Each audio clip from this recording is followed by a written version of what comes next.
Would you like to hear secret recordings of such things as a wife waking her husband, a man exchanging lingerie, the actual transaction in a pawn shop, two children at play with a kitten?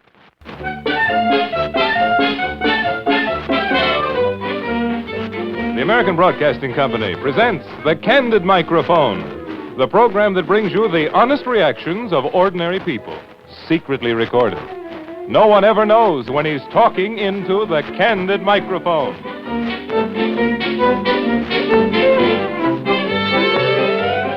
This program's about people, not precocious people or problem people or people in search of electric refrigerators and vacuum cleaners, just people. We want to know what they're like. But when most people step in front of a microphone, they change. Some get shy, others show off, and some shut up like clams. But get those same people where they live and work and play, hide a microphone and record what they say, and they sound real again. That's what this program wants you to hear. Ordinary people reacting to all kinds of situations. Some funny, some unusual, some just human. But remember, none of the people on this program ever knew they were talking into the Candid Microphone.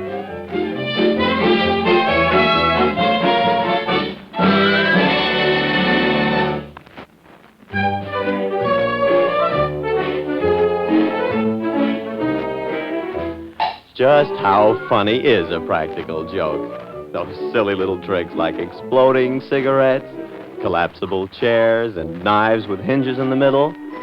Do they serve any useful purpose in this already hectic life? The clown who uses them, of course, will get some kind of satisfaction out of watching his victim squirm. But what about the victim? The Candid Microphone decided to indulge in one of the less injurious variety to see how a victim reacted. We connived with the bartender to set up our recorder under his bar, and then with the microphone concealed in a basket of pretzels, we ordered a drink and waited for somebody to come along. Pretty soon, a lone man sat down beside us. He was an immaculate fellow, crisp-looking, even on this sticky day. Perhaps not the ideal subject for a practical joke, but maybe he would be friendlier than he looked. We fingered the exploding cigarette that we were going to offer him and struck up a conversation that was recorded as follows. Fella, you bought the last drink. How about letting me buy one for you now? All right, fine. I'd like another one. You drinking bourbon? Bourbon, yeah, please. Plain soda? No, I'd like, Candid dry soda. I like that quite a bit. Well, fine. Incidentally, what sort of soda do you use when you... I was using just plain, sparkling water, any kind. How about a cigarette? Yeah, I believe I will. Good. Need a light? Yeah, all right, very well. Thank you. There we go. Oh, boy, these sticky days. I notice you can keep that collar from wilting. How in the devil do you manage to do that? Look, my collars will just fade away and get to nothing in no time. Well, I don't know. It's true you have to change it once in a while, but it's a neckband shirt, you know. Look at how fresh it looks. I can never keep them that way for 2 hours. They're not very comfortable, I'll tell you that, though, sometimes. Yeah? Why, too stiff on your your neck? neck? Yeah, a little stiff before the war. Yeah. Oh, it's murder. But what? What's the matter, Dick? Well, what kind of a cigarette did you give me here? It's just one of those Well, little that's things. not so damn funny, I don't think. Yeah, that makes me sore in the devil. Why? It couldn't Well, hurt it's not you. funny, that's all. What are you, a school kid or something? Well, it's just a little practical No, joke, I can't eh? see it, I'm sorry. Why? Yeah, I'll pay for the drink and get out of here. No, wait a second. No, You're taking the wrong attitude, I'm sorry, Dick. I can't see it. Well, it couldn't hurt you. Did it Well, hurt how do you? you know it couldn't hurt me? It might have put my eye out. Oh, it's just a tiny little Yeah, charge. that's what you say. What I know. Did Well, you look. make them yourself? No, I Where did bought they come from? Well, they buy them in a little joke What's the store. idea? I've never met you before anyhow. What's the idea of pulling a trick like that on a stranger? But it's just for a gag. I just don't like people like you. This reaction was discouraging, we decided. Could it be that every elbow at the bar has no funny bone? We decided to carry the experiment further and try again. This time our victim was a girl. She was a friend of ours. We arranged to meet our mutual friend in an office where the Candid Microphone was hidden. Another exploding cigarette was ready to be offered. The recording that follows shows what a bang she got out of it. Well, he'll be here in a little while. I guess we'll just have to wait for him. Okay. Have a smoke? Yeah, thanks. Don't mind if I do. Good. Here's one. Is that your brand? No, but this is all right. Good. Did you get a light? Good. I hope he gets here pretty soon. What is it? What is it? It's one of those trick cigarettes that go off like, you know, when you light it. Well, isn't that funny? Gee, I've never had one of those before. Do you have any more? Did it scare you? Oh, no. I mean, sort of, but it wasn't. Well, what do you put in them? There's a little plug you put in the cigarette, but I thought it would scare the dickens out of you. Oh, well, I mean, I was sort of, didn't expect it, but it's, oh, I'll be darned. Where do you get them? Oh, you can buy them in any magic store, but I'm kind of disappointed. I thought it would just lift you right out of your seat. No, it didn't. It had to be louder than that. If we were at liberty to give names and addresses, we could have served a very useful purpose with this experiment. Because we have discovered a girl who will make some man an amiable and ever-loving wife. She certainly can take a joke. And she's also proved to us that when a practical joke is taken well, the joke is on the joker.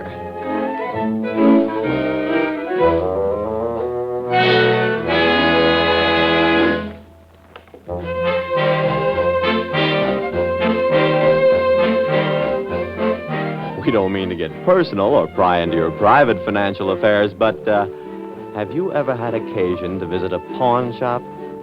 For centuries, these cluttered little establishments under the sign of the 3 golden balls have made loans on anything from a mousetrap to a mandolin.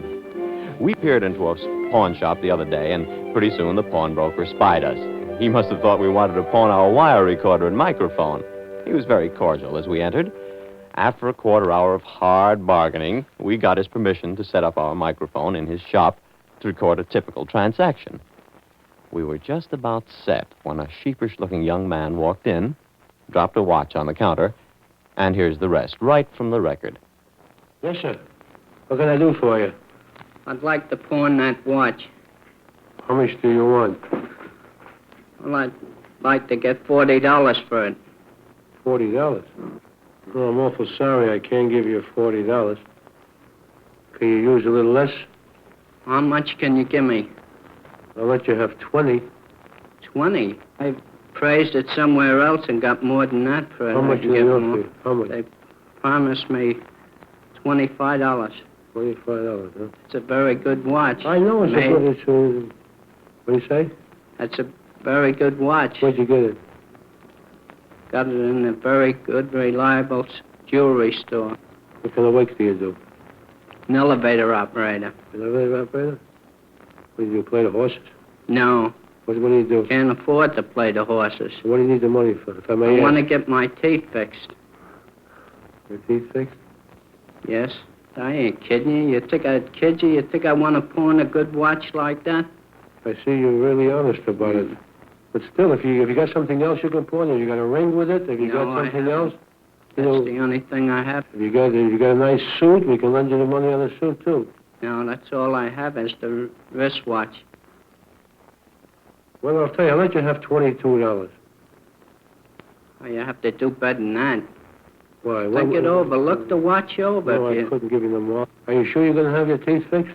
Yes, Where? my dentist. Where's the dentist? 87th Street. Have you been in the Army? Yes. Spent 4 years in the Army. Is that so? Yes. You married? Yep, married. That's so. Little girl. That's so. Well, you seem like a nice, honest young man. Mm. I'll make it $23, all right? Can't you do better than that? No, I couldn't really. I really, it's $20, but I don't like to haggle But you're about... making on it. You must... I know, the interest is very, very little here. You see, for $23, will only But I cost need you... the money. Will only I cost can't you afford that. around 60 cents a month. I And that's need- cheap enough. I hate to see a fellow walk around without his teeth being fixed. You promise you're going to take it out again? Yes, I'll take it How out soon? as soon as I can. Yes. In a couple of weeks. Okay, step down here. Give him $25.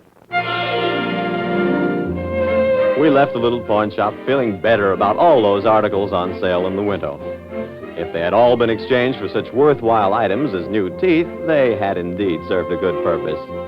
But we examined our own molars and decided to keep our watch for another 6 months or so.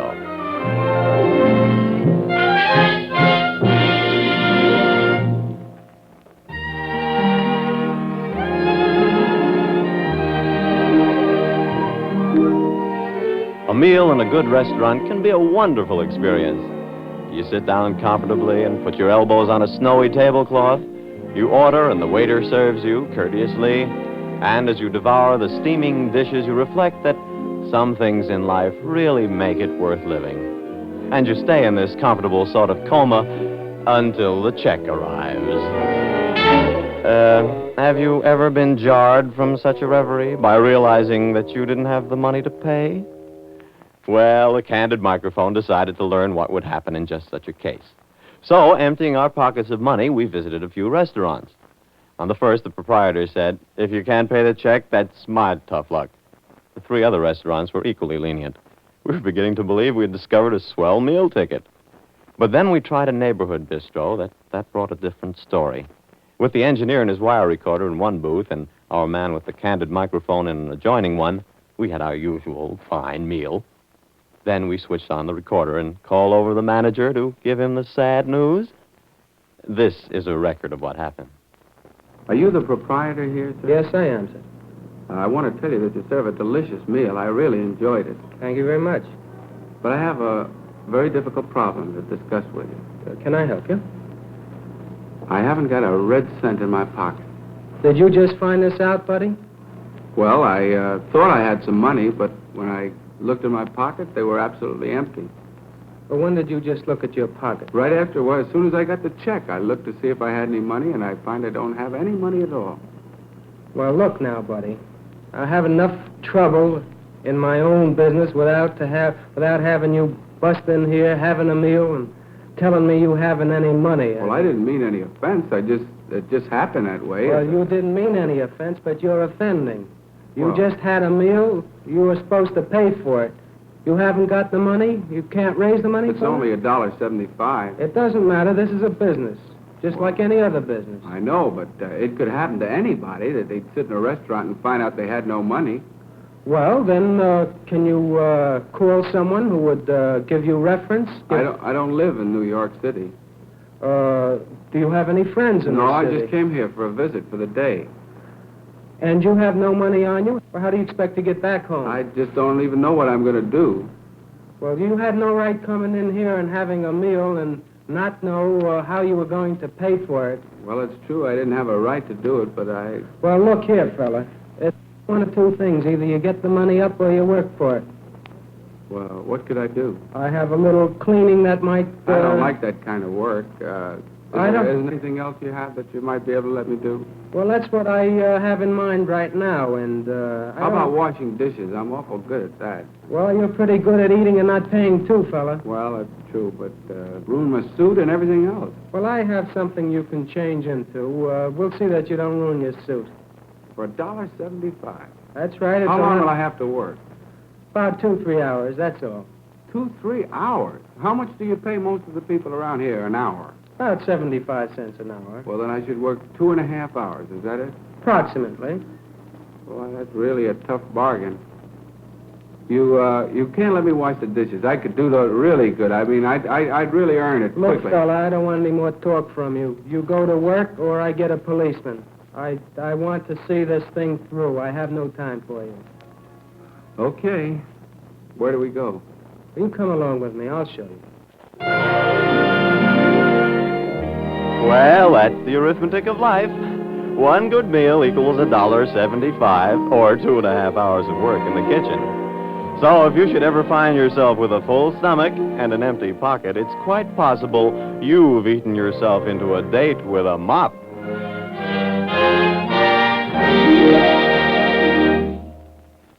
I have a word for those of you who tuned in late. When you take a photograph, you can pose your subject. Use scenery backdrop, special lights, and makeup. Or else you can ditch all the props and shoot a candid snapshot. Your subject may be smack in the middle of a yawn or a sneeze, but if you're lucky, you'll get an honest picture. On this program, we try to apply the same principles to radio. We use everyday people who don't know a microphone from a a hole in the wall. We talk to those people, capture their reply in a hidden microphone which is recording every Candid syllable. Then we select a half dozen secretly made recordings, tell a little about how each was made, and let you hear them. So if you care for people unposed, unrehearsed, and unaware, have a listen to the Candid microphone.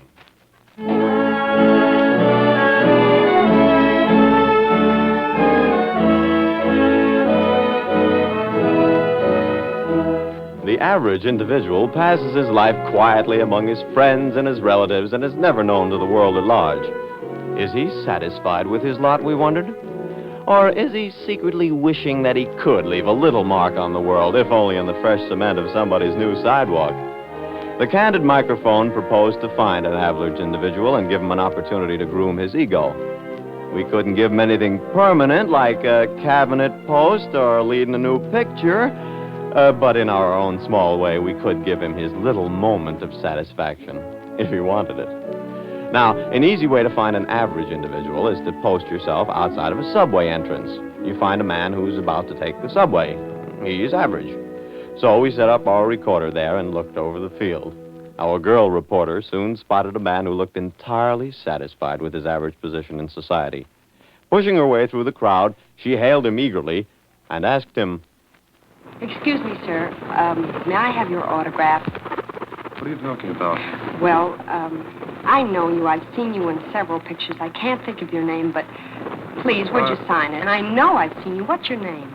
Well, it really doesn't matter. Who do you think I am? Well, I can't think of his name, but I know if you told me your name, I'd know. Who do you think I am? I know I've seen you. I've seen I'm you a sorry. lot. You're making a grave mistake. No, you played the part of a gangster. You had a No, scar on the I've never side been of a your gangster. I haven't any scar. I don't... face. Look, I know I saw you just the other night. You had just a small part, but I've seen you so much. What Won't you difference does please? it make to you who I am? And if I gave you my autograph, what difference would that make? Because I know I collect autographs. I have a lot of them, and I Look, know why I've don't you run seen around to some theater and wait at a stage door and just leave me alone?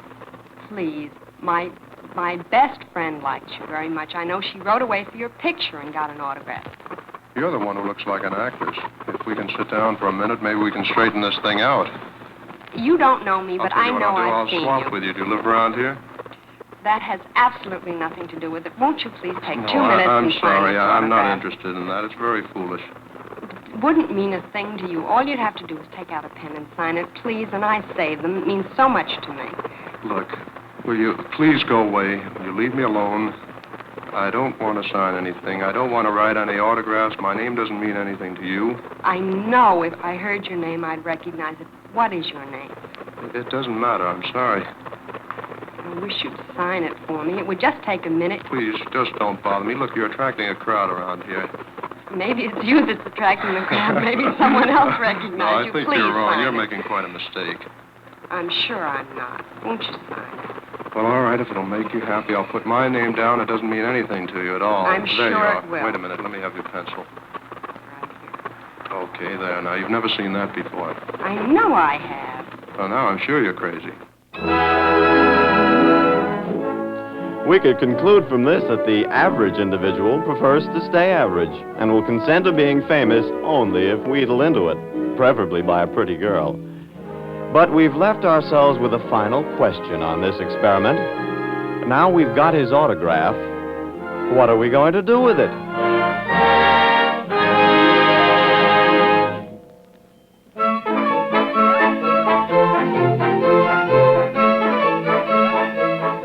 Bernard Shaw put it very well. Childhood, he said, is a wonderful thing. What a shame to waste it on children.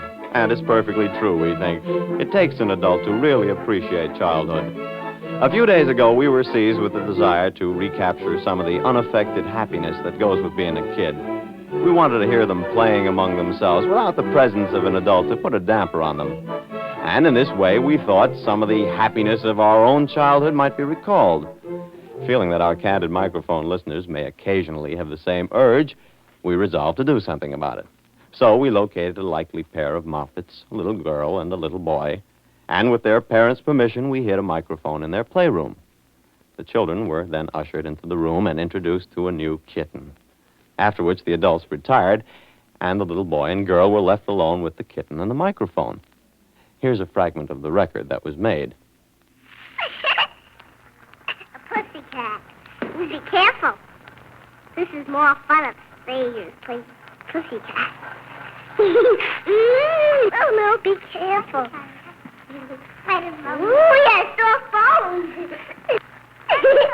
Jimmy, look at her feet. Moving. Woo! I love it. Ooh, be careful. Oh, I fell. Cute. Now, let her alone, Jimmy. Let her walk where she wants to. Stop it now, Jimmy. Get on the side so she can walk around. Yeah, on the blanket. She can't get off, could she? Let me pat her. You don't need to pat her. Look at her little tail. Much too rough. My baby on the treetop. When the wind blows, the cradle will fall, and down will come baby, cradle and all. In thinking over this little recording, it was hard to decide whether we'd rather be one of the children or the kitten. But we finally chose the latter. The kitten, we said, will never have anything to worry about.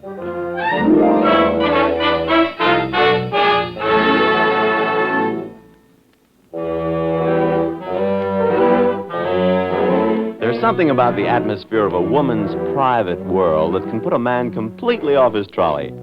Turn him loose in a beauty shop or in one of those specialty shops that deal in filmy undergarments.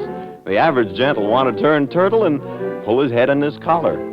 Feeling that a permanent record should be made of such misery, the Candid microphone arranged with the proprietor of a specialty shop to set up our record in back of the lingerie counter. The microphone was concealed in a counter display. Then followed a long wait until a man who suited our purpose should arrive. Finally, we had our reward. The poor male came in the door, hesitantly, and shuffled to our lingerie counter with reluctant steps. The guy was obviously sent by his wife.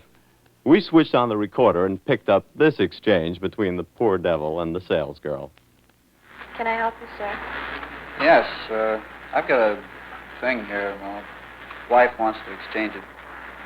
Too big. She wants a size 24. This is a 26. May I see it, please? Yeah. Well, we don't have this garter belt in this color in the size that you want, but I do have it in a rose and a white. Would you care to see them? Well, I'm not up on these things. I don't know anything about them. She just wanted to exchange it in size. Do you have another black one? No, we don't. Sorry. Well, could you order it? Oh, I'm afraid that would take from 2 to 4 weeks if you want that. We could. No, I don't think that would do it. She wanted me to get it today. Well, wouldn't you like to see the rose and the white? They're the same thing, just different color. Well, apparently she likes black. I don't know about these things. Oh, I'm sure she'd like the other ones just as much. They're much more practical for this time of the year, you know. Why is that? Well, with black garter belts, you have to wear black lingerie, and with the other ones, well, you don't. Well, no, she wanted black. I think probably I'd better take this home. If you give me back the black one, I'll take it home. Well, let her come in and get it. Why don't you take the white or the rose home and let her look at those, and then if she doesn't like them, you can always return them. No, I'm not going to go through this again. Let her do it.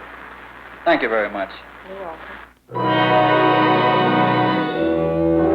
From this experience, we want to issue the following summary, which will be of interest to men only. Women, we say, have shrouded themselves in an atmosphere of silken mystery in order to make a man feel like an ox. And our one hope is to be a thorough ox and stay out at pasture.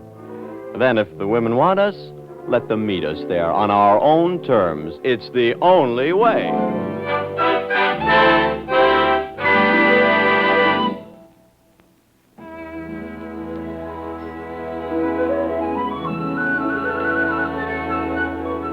The morning radio these days offers you the possibilities of having breakfast with a number of famous couples, all of whom are bright and cheerful and bubbling over with wonderful things to say. Listening to this over our own silent breakfast, we grew fearful that the average married couple might well lose their perspective and feel that their marriage was unsuccessful, because they, too, couldn't be cheerful and talky over the morning coffee. To correct this situation, we decided to broadcast a typical awakening in the household of the most happily married couple we know. The practice there, it seems, is for her to hear the alarm and get up immediately. Whereupon she makes the breakfast and then returns to awaken her husband. And therein lies the joker. This husband has a little trouble waking up. He would, as a matter of fact, serve as a good model for a bear being routed out in midwinter.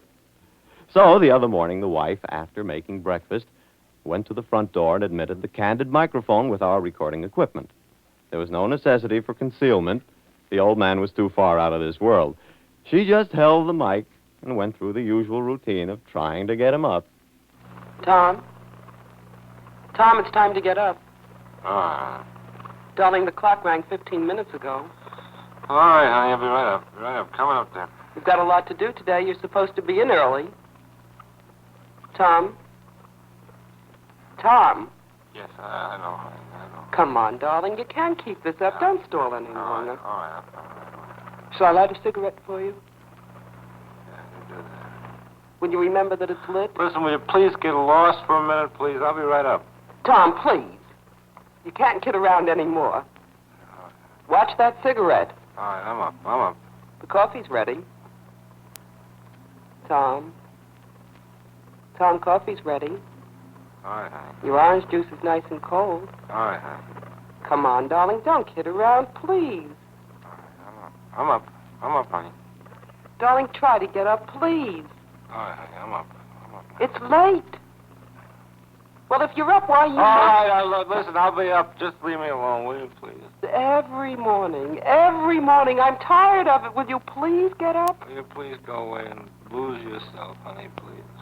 Tom, you're late. That's all right, honey. I don't want to have to speak to you again. Will you please get out of bed? All right, I'm up now.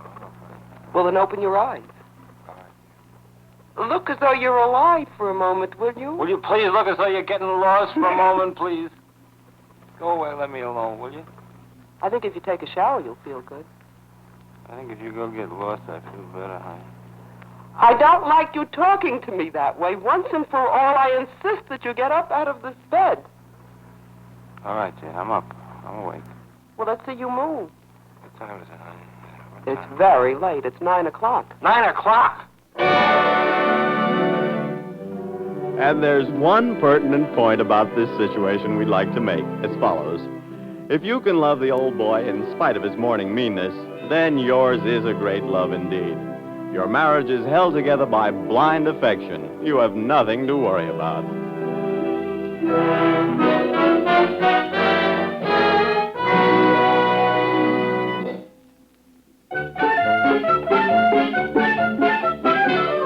And so for tonight, we put the cover back on our Candid microphone. Any resemblance to actual people is not accidental. Although we mention no names, they're all real people who reacted like human beings, never realizing that every word was captured by the Candid microphone.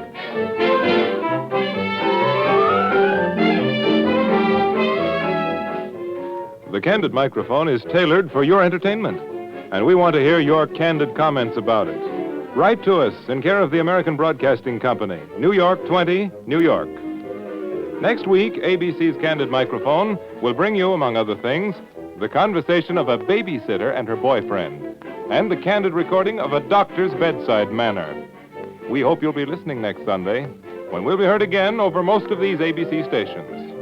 On the technical staff behind the Candid microphone are Joe Graham, Ralph Norman, and Don Whitty.